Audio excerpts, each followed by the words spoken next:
Point గా మాట్లాడాలి తప్ప పాయింట్ గా ఆ రోజు నుంచోలేదు కాబట్టి నువ్వు తీసుకెళ్ళిపోయి ఈ రోజు నువ్వు వైకాపాలో కలిసిపోతాడు ఎన్టీఆర్ అంటే దిస్ ఇస్ ఇంపాసిబుల్. పాలిటిక్స్ లోకి I don't think so he'll ever come అండి. Because to be very honest is growing as a international star. ఇప్పుడు pan India star, international star అవుతాడు. ఈయనకి ఏం తక్కువ ఫ్రాంక్లీ స్పీకింగ్. కాలర్ పైన ఇంకో 2 కాలర్లు వేసుకుని 4 కాలర్లు లేపుతాడు ఆయన. సెటరికల్ గా అంటలేదు నేను, ఇది ప్రైడ్ గా చెప్తున్నాను నేను. ఆ మూవీ చూసిన తర్వాత చాలా మందికి నచ్చలేదు అంటారు. అది movie is your perspective man. నాకు నచ్చింది మీకు నచ్చకపోవచ్చు. At the same time he may become an international star.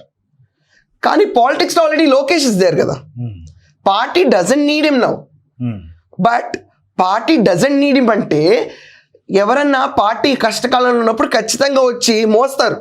ఇది వీళ్ళ బ్లడ్ లైన్ లో ఉన్న పార్టీ, ఇది వీళ్ళ తాతగారు పెట్టిన పార్టీ. దీన్ని వదిలేసేసి చెప్పుడు మాటలైన జగన్మోహన్ రెడ్డి దగ్గరికి ఎవరు వెళ్తారండి? వెళ్ళరండి.